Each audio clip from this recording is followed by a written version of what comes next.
लोगों ने डिस्कस किया, बात की कि किस तरह से इक्विटी में, एफएनओ में, फ्यूचर्स में एंड ऑप्शंस में आप बाइंग कर सकते हैं और मंथली रिटर्न आपके बहुत स्मार्ट हो सकते हैं। 35 to 40% आप लोग उस कॉन्सेप्ट को बहुत पसंद भी कर रहे हैं और जो भी उसके डाउट हैं वो भी आप लोग शेयर कर रहे हैं। अब कुछ लोगों का कहना ये था, जिन लोगों ने वो वीडियो नहीं देखा है, चैनल को ओपन कीजिए, पहला वीडियो आपको कल का मिल जाएगा, उसको देख लीजिए, ठीक है। अब जिन लोगों ने वो वीडियो नहीं देखा है वहाँ पे मैं थोड़ा सा कॉन्सेप्ट यहाँ क्लियर कर देता हूँ सबसे पहले, ठीक है, कि जिससे कि इस वीडियो को आप पूरा देख पाए, ठीक है। मैंने कहा कि प्रीवियस मंथ, पिछले महीने एक कैंडल जो बन गई, उस कैंडल के हाई किसी भी डेली टाइम फ्रेम पर एक क्लोजिंग मिल जाए।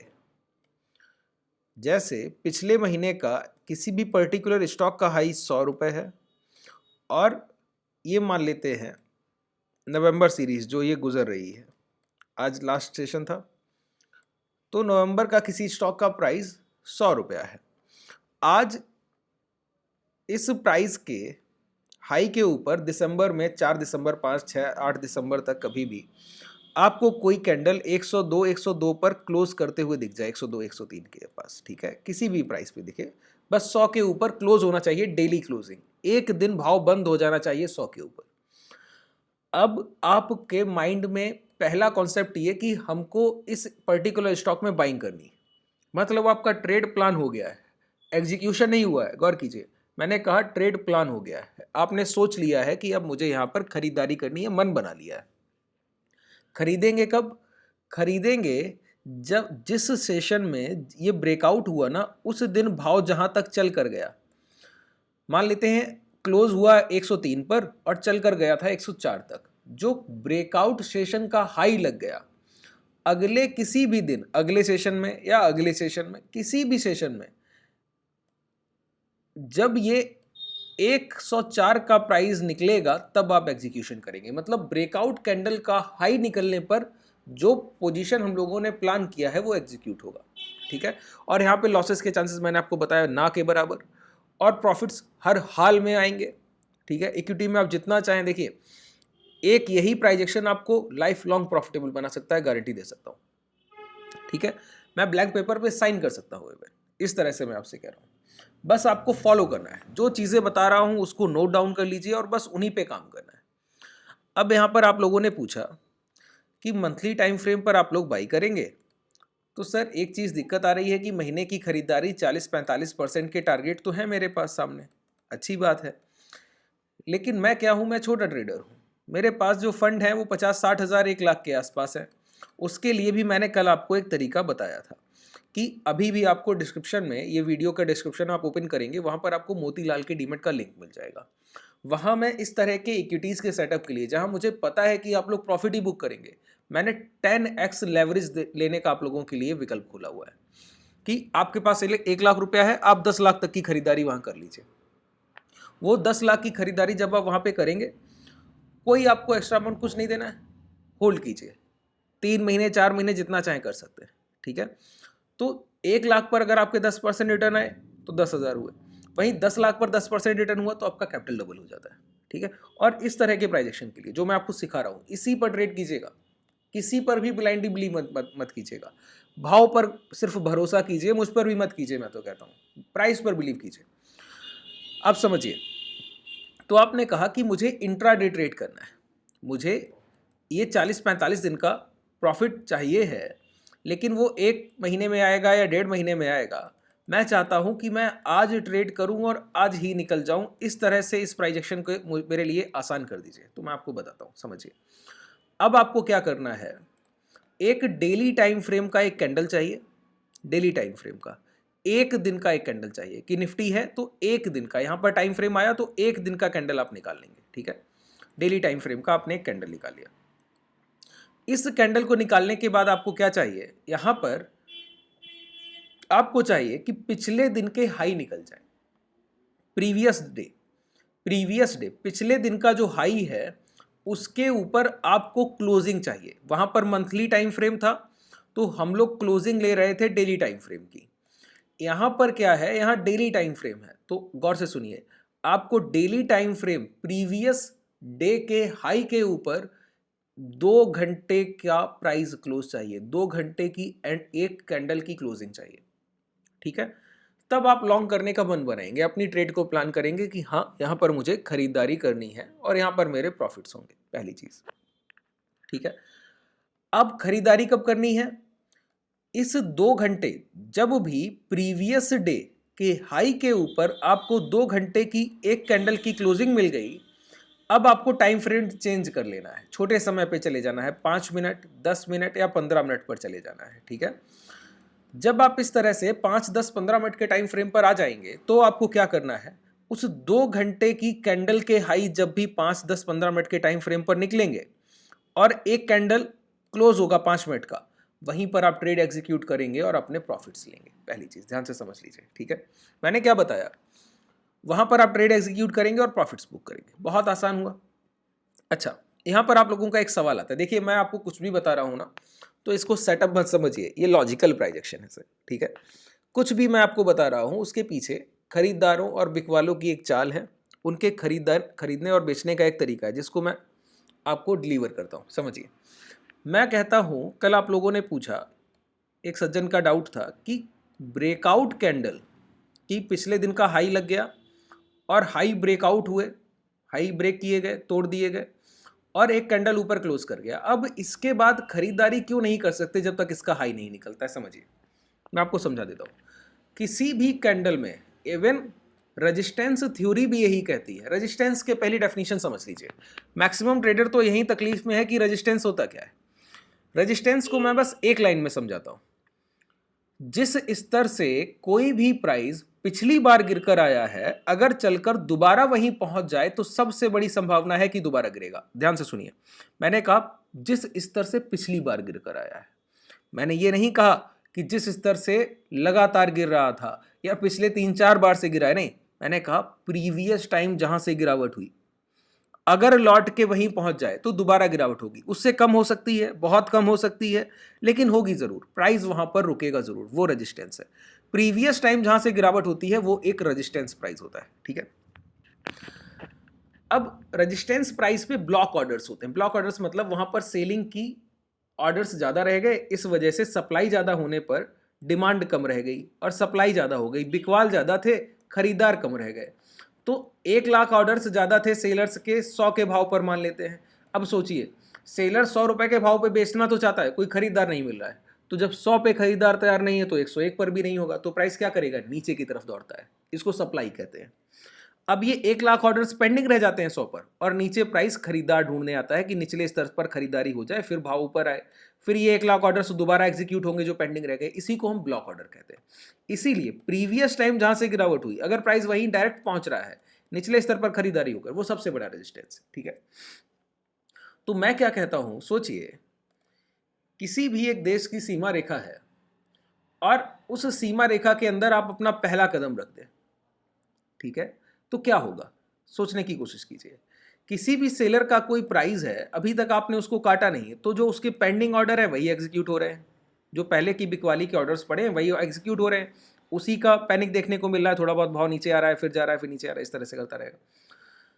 लेकिन अगर आप उसकी सीमा में ही एंटर कर जाए, मतलब उसके सेलिंग प्राइस के ऊपर निकल जाए, तो दूसरा देश जो अपोजिशन में है, जो भी उसकी एबिलिटी होगी, जितनी भी उसकी क्षमता होगी, पूरी क्षमता से आपको पीछे धकेलने की कोशिश करेगा। इसी तरह सेलर भी है, अगर आपने ब्रेकआउट का प्राइस ही ब्रेक कर दिया, जहां पर वो सेलिंग कर रहा था पिछली बार, उसको ही तोड़ दिया, तो अब वो फ्रेश ऑर्डर्स भी एग्जीक्यूट करेगा आपको काटने के लिए, आपको दोबारा उस स्तर से नीचे लाने के लिए। तो देखिए, ब्रेकआउट कब होगा, जब बिकवाली से ज्यादा आपने उसी स्तर पर खरीदारी कर दी हो। तो मान लेते हैं कि 99 के प्राइस पर आपने 4-5 लाख शेयर्स खरीद लिए, उसका इंपैक्ट क्या हुआ, अचानक से प्राइस में डिमांड आई तो 102, 103 पहुंच गया। ध्यान से सुनते जाइए, बहुत आसानी से क्लियर हो जाएंगे सारे कॉन्सेप्ट। 102, 103 पहुंच गया। उस इंपैक्ट को जैसे ही सेलर ने देखा, उसने कहा, अरे ये तो मेरे सेलिंग के प्राइस को काट रहा है बायर यहां पर खड़ा होकर, तो अब वो फ्रेश ऑर्डर्स जनरेट करेगा। तो वो जो हाई लग गया, वो निचले स्तर पर जो खरीदारी आई थी उसके कारण लगा। इंपैक्ट ऑफ बाइंग से हाई लगता है, ठीक है। अब क्लोजिंग होगी, ऊपर से प्रॉफिट बुकिंग होकर थोड़ी सी सेलिंग आकर जो भी होगा, ठीक है। तो अब ये जो हाई लगा वो निचले स्तर पर खरीदारी का है। अब दोबारा से यहाँ पर सेलर्स एंटर करेंगे, दोबारा वो अपनी फ्रेश पोजीशंस लेंगे, लेकिन अगर खरीदार अच्छे हैं तो वो उनको टिकने नहीं देंगे। वो यहाँ पर अपनी पोजीशंस बनाएंगे, जितना ये बेचेंगे वो खरीदेंगे, ये डिस्ट्रीब्यूशन करेंगे, वो एक्यूमुलेशन करेंगे। अगर एक्यूमुलेशन अच्छा हुआ, डिस्ट्रीब्यूशन उस मुकाबले में नहीं हो पाया, खरीदारी ज़्यादा हुई, बिकवाली उस मुकाबले में नहीं हो पाई, तो प्राइस क्या करेगा? दोबारा से इम्पैक्ट दिखाएगा डिमांड का, और पिछली बार जहां तक इम्पैक्ट आया था उस इम्पैक्ट को ब्रेक करेगा। अगर वो इम्पैक्ट ब्रेक हुआ तो ही दूसरी रैली आएगी। अब इस चीज से जब प्रीवियस हाई ब्रेक होता है, जिस कैंडल से ब्रेकआउट होता है उस कैंडल का हाई ब्रेक होता है, तो इससे ये क्लियर होता है जो ब्रेकआउट हुआ है वो वैलिड था। बात क्लियर हुई? कई ट्रेड्स आप पाएंगे इस तरह से जो ब्रेकआउट के बाद आपके स्टॉप लॉस हंट कर जाते हैं, ब्रेकआउट फेलियर हो जाते हैं। वो सभी ब्रेकआउट, जितने भी ब्रेकआउट आप देखते हैं, वो सभी ब्रेकआउट कैंडल के हाई के ऊपर ट्रेड करने से पहले होते हैं।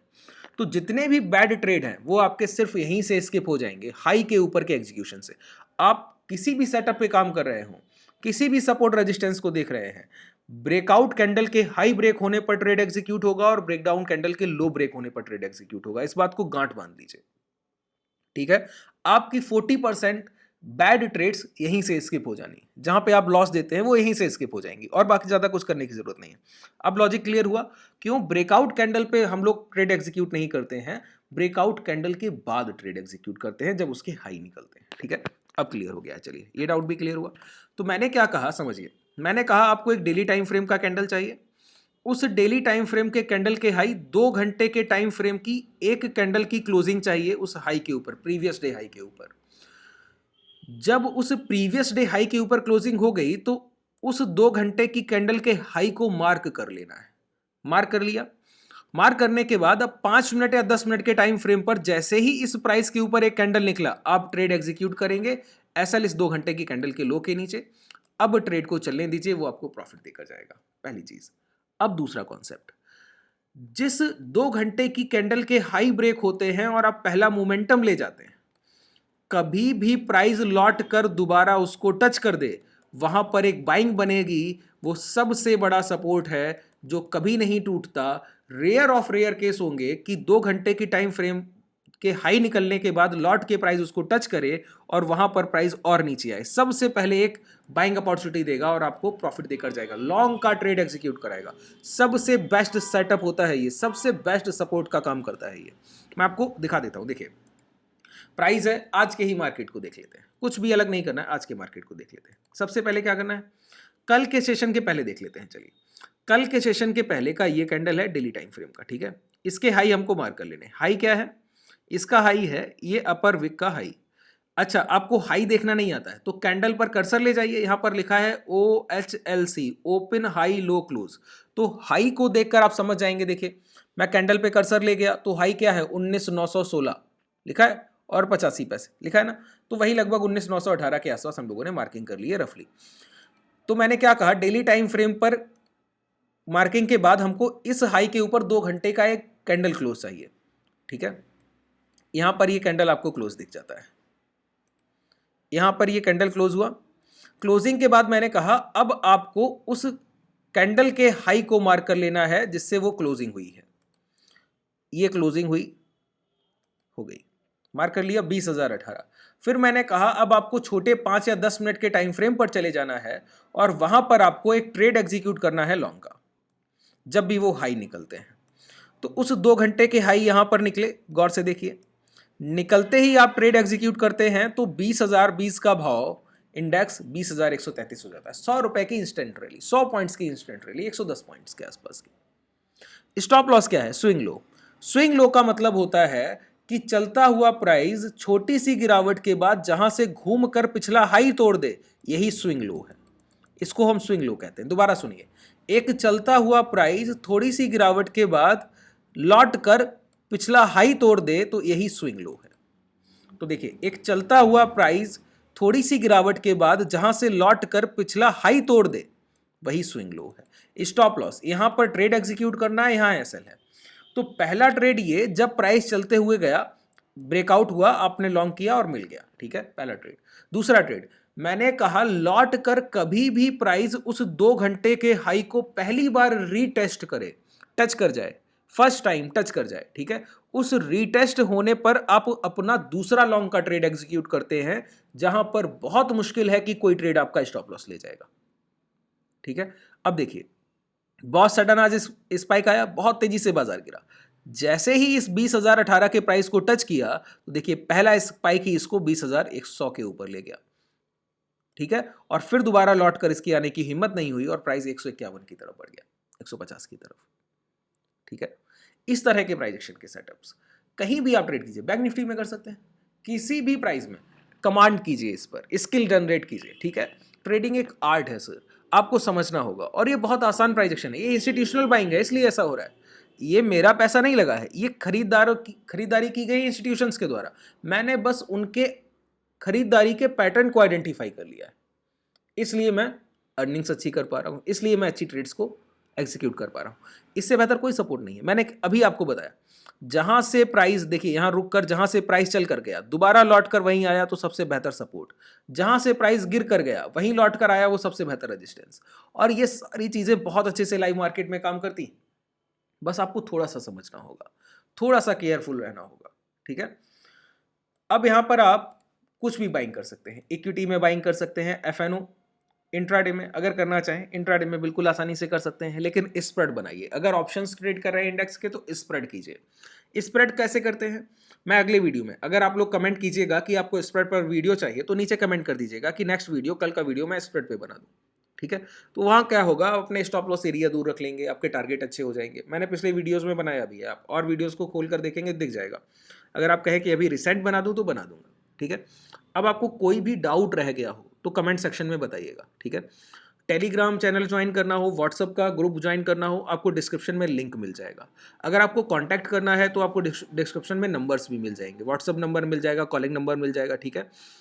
मोतीलाल में जो मैं 10x लेवरेज की बात कर रहा हूँ वो भी डिस्क्रिप्शन में उसका लिंक मिल जाएगा, उसको भी आप कर सकते हैं। और अगर आपको जो भी चीज़ें मैं सिखा रहा हूँ ये आपको पसंद आती हैं तो आप लाइक कर सकते हैं, ठीक है। लाइक से आपको कोई पैसा नहीं लगना है, लेकिन जिन ऑथेंटिक लोगों के पास, जो लोग मार्केट को जेन्युइनली सीखना चाहते हैं, उनके पास ये कंटेंट पहुंचेगा, वो आसानी से चीज़ों को समझेंगे, फ्री ऑफ कॉस्ट है, बहुत आसानी से चीज़ों को समझेंगे तो उनकी बहुत हेल्प होगी। चलिए, शुभ रात्रि, धन्यवाद।